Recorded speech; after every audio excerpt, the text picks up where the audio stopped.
Hey there, it's JVL from the Bulwark with my colleague Mona Charen, breaking down Stephanie Ruhle's one-on-one interview with Vice President Kamala Harris, which just wrapped up. Mona, let's just jump into it. What did you think? Not bad. It's she's starting to get her feet under her. It wasn't the kind of wow-inducing performance that the debate was, where you just sort of staggered back and said, "I did not know she had that in her." This was a little more workmanlike. There were moments where you just thought she's not that comfortable or she's being evasive, but it was fine. And if the thesis is that people really just need more exposure, they need to feel more comfortable with her, they need to just get used to her. This is more like this would be just fine. What did you think? Yeah, I mean, it's a very friendly interview. It wasn't, it Sure. shouldn't be. And here's the thing, something like this shouldn't be high stakes. Mm-hmm. Kamala Harris Well, the sitting more of down. them that she does, the Right. lower Well, the that's the stakes. problem, right? Because she Yeah. hasn't done enough of them. And so something like this, which should just be an absolute piece of cake for her, Yeah. suddenly takes on a little bit of the white knuckly, like, oh boy, she's Yeah. got to do a good job. And as you said, she was fine. There were Yeah. moments in it where she was good, where she looked comfortable. There were moments in it where she felt a little bit too much like a politician, which I Mm-hmm. think is like death. I mean, she just is a politician. This is what she has done with her adult life. Right. But I think that's not good in No, general. And to agreed. the extent that Agreed. you can, as a candidate, feel more like a regular person, that's to the better. Yeah. Also, you know what I think about her style that would be an improvement and make her seem less politician-y is she needs to have a few answers that are just fewer words, just shorter and punchier. you know Yeah. so instead of like this long thing about I want all Americans to have the opportunity to meet their dreams and blah blah blah, she might just say, you know what, we need to bring down the cost of housing. It's just too high and we have to cut the red tape, and that's what we're going to be about. It's that people should be able to buy a home, and it is a disgrace that it's so expensive. We're going to cut the red tape, damn it.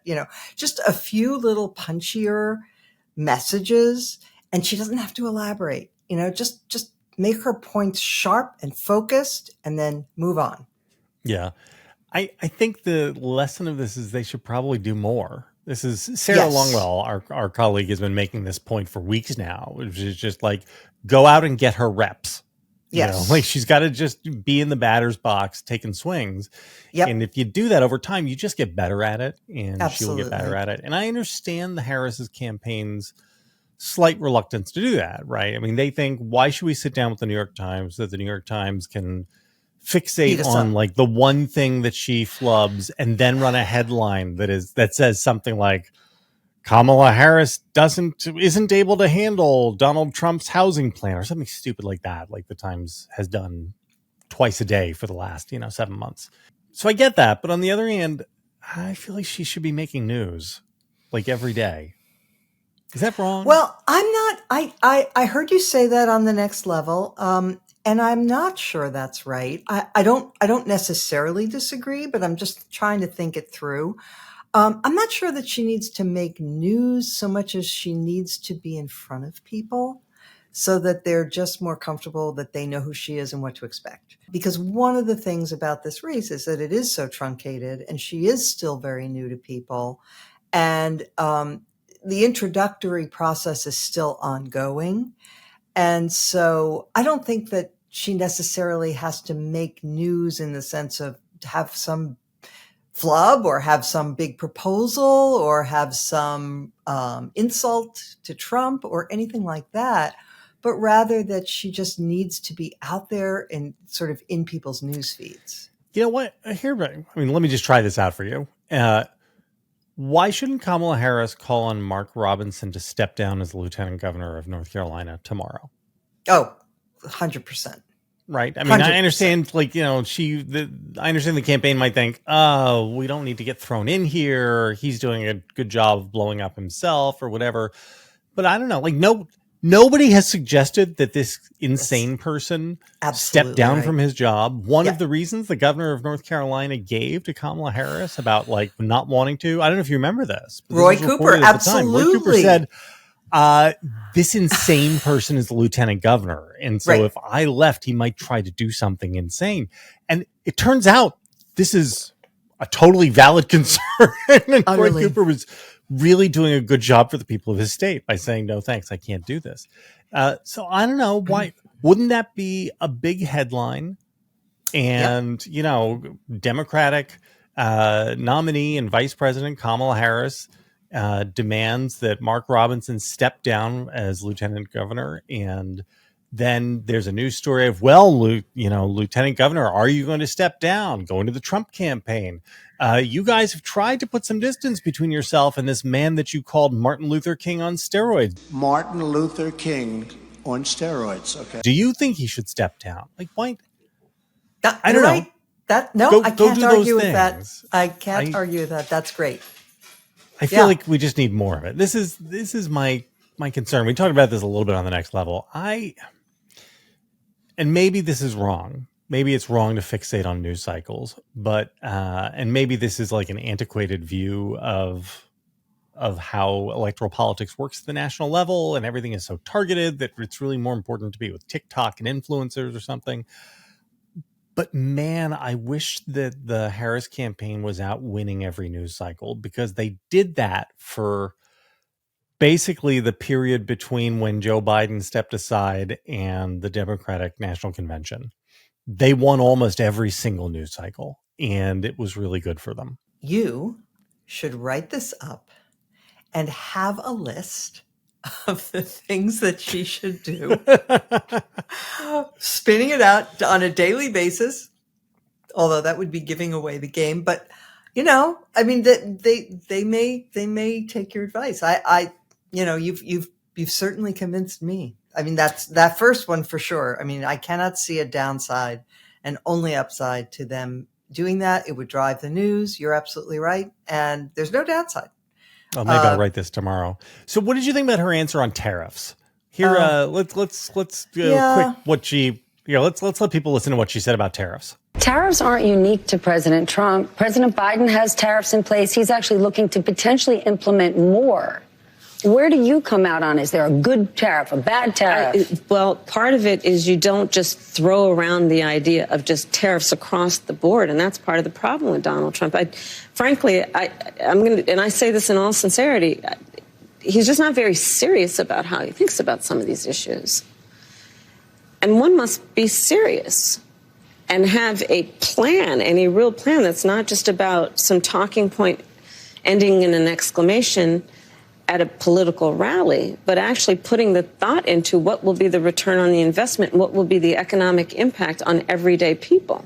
Look, could have been stronger, because now I'm speaking as a libertarian on this issue. I'm completely against tariffs, and I wish that the Biden administration had repealed the Trump tariffs, and then they'd have a more pure position to start from. But you know what? I don't see why she has to be wedded to Biden's tariff policy either.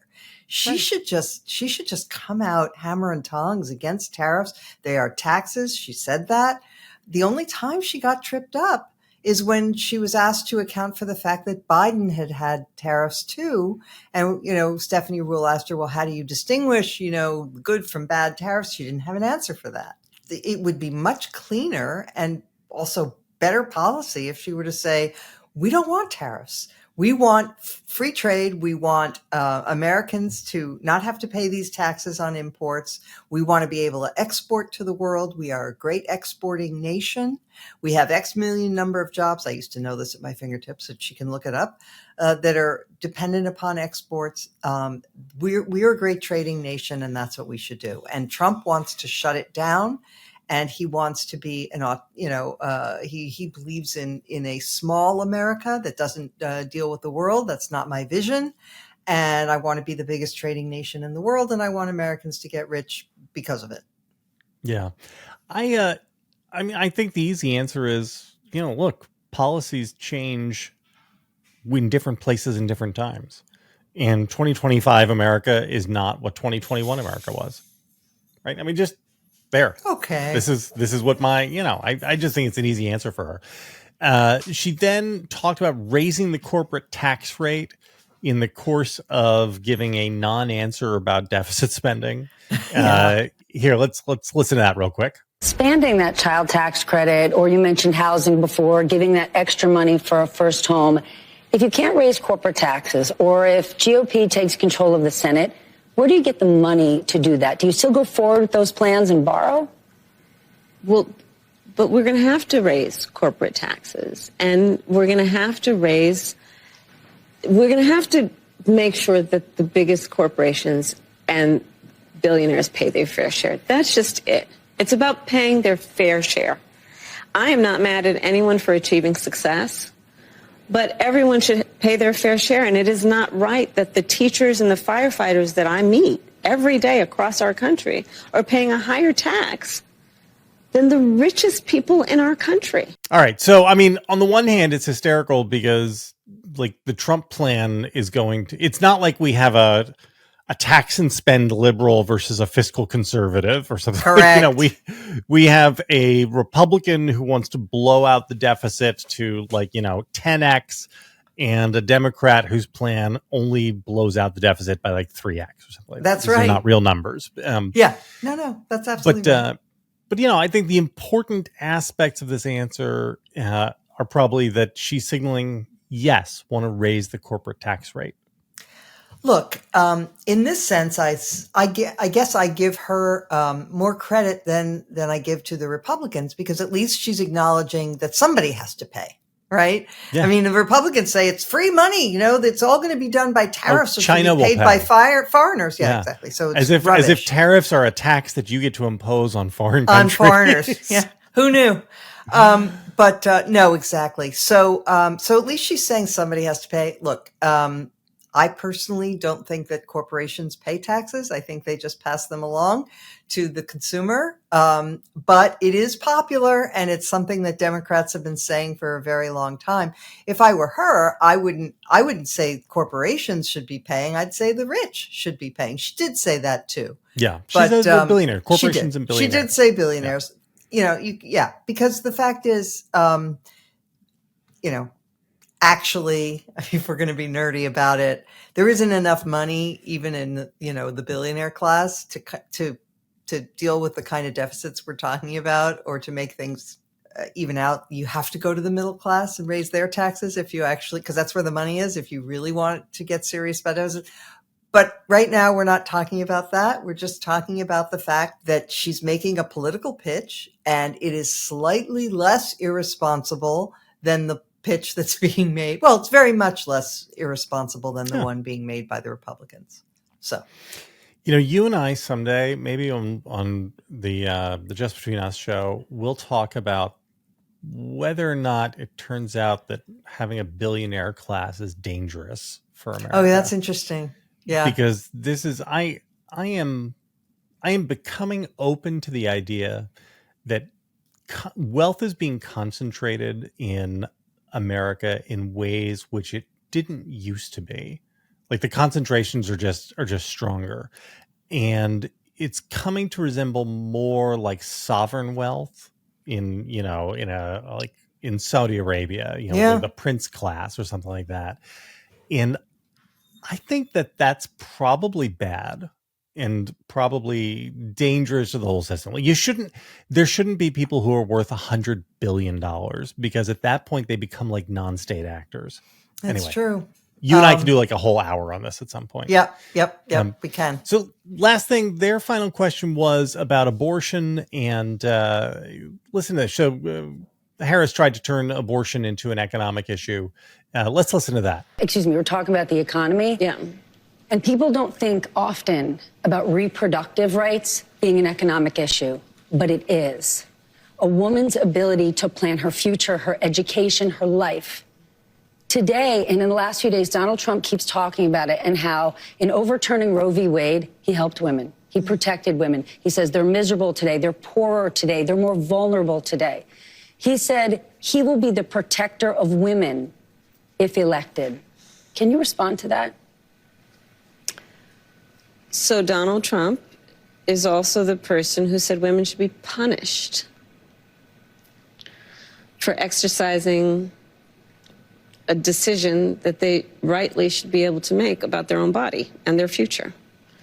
So I think we would all agree that as a result of that perspective that he has about women, he also then chose 3 members of the United States Supreme Court who did as he intended, undid the protections of Roe v. Wade, and now, in state after state, you see laws being passed that do punish women. Laws that, I mean, most recently, a heartbreaking story resulted in a young woman dying, a mother of a 6-year-old. Heart-wrenching stories. And that's for the listener, much less their family. So, look, I think the thing about Donald Trump is that, you know, I don't think the women of America need him to say he's going to protect them. The women of America need him to trust them. Can we trust you? Yes. All right. So, Mona, what did you think? Look, this is her strongest issue, and I have noted that it is interesting. I've been looking at the polling, and for most of the year, the economy was way ahead of any other issue on voters' minds. That has started to change, and especially in the swing states where among women voters, the abortion is becoming almost at the same level as the economy in terms of importance to their vote. So this could be highly significant. And I noted also on the next level today, I was glad to hear this because it's an important point that doesn't get made often enough, which is there's an aspect of voting that people don't focus enough on, and that is that women voters turn up at the polls in higher percentages than men, and this has been true for a while now. So if you have, you know, we see these very uneven distributions of male and female voters, Trump attracting more males and Harris attracting more females, but you have to bear in mind that females are also slightly more a bigger share of the electorate. So that could be highly, a bigger share, significant. and like a bigger share overall because there's slightly more women than men, and also and they're because, more likely to vote. More likely to vote. I got just real quick because you and I didn't get to talk about this. The Trump line that he's been trotting about, how he's going to protect women and stuff. You will be protected, and I will be your protector. Women will be happy, healthy, confident, and free. Did that hit funny with you? Because I mean, Bill Kristol wrote about that in his newsletter on Monday. When I saw that Trump line over the weekend, I just thought this is a weird way to talk to American voters. I don't think I've ever seen anything like that before. Is that wrong? First of all, it's infantilizing. And I think that that's something that Harris picked up on, where she said she respects American women.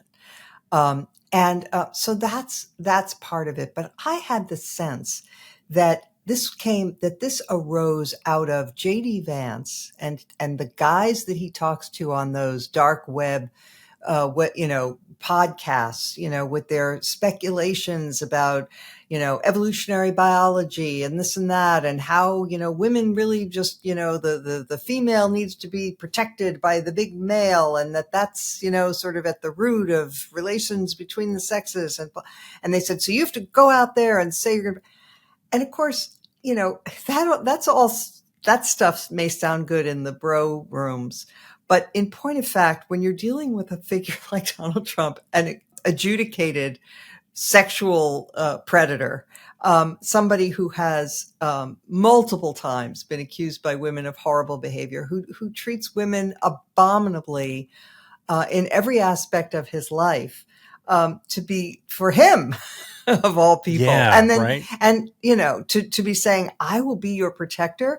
I mean, it gives you it's beyond giving you the creeps. It's just so absurd. You just want to laugh. Yeah. What J.D. Vance and the sort of the pickup artist guys haven't really, because that's where I think this all emanates from, the Bronze Age perverts and those guys. Yeah. What they haven't really grappled with, or maybe they have grappled with it, and this is actually the root of all of their discontent, is that while maybe that evolutionary biology stuff was valid when, like, woolly mammoths were roaming around and you needed somebody with a spear to go and get meat for the clan. We live in an information economy. And women are now like 58% of college graduates or something. I'm making this number up, but more women graduate from college than it's men. absolutely right. Women are doing this is an economy built for women, and all of those things are no longer applicable. And maybe that's what makes these guys so upset in the first place, that they had, counted on the fact that they, me strong, get Tyrannosaurus Rex to make up for them being like, wad bags. And now it turns out that they can't be wad bags if they want a girl to pay attention to them. They actually have to be a normal human being. So this is a topic that I want to discuss with you for a long time on Just Between Us, or some other venue, maybe on another live stream where we can just talk about this, because I have a lot of thoughts. And I actually don't think that the evolutionary biology stuff is completely outdated, somewhat, not completely. But I also think that, for as long as there have been humans, like even when we were sitting around a campfire and it was really important that you be a strong male who could protect his woman and his children from predators and from other males, whatever, women still fell in love with men with great senses of humor and smiles, and who were kind and who were, attentive. And, those things are also part of evolutionary biology history, right? And so it's just these guys have gotten only a tiny portion of the message, about what's appealing. So anyway, I'd love to talk about that with you more. I find those things really interesting. Yeah. Scott Adams, hardest hit. All right, Mona, thank you for joining me. Vice President Harris, please do more interviews. You did fine tonight. That's great. You didn't need to do more than fine. But let's go spend some time in the batting cage, and then let's go make some news and start winning some news cycles. Guys, hit thumbs up, follow the feed, stay with this channel all the way through the election and then beyond. Good luck, America.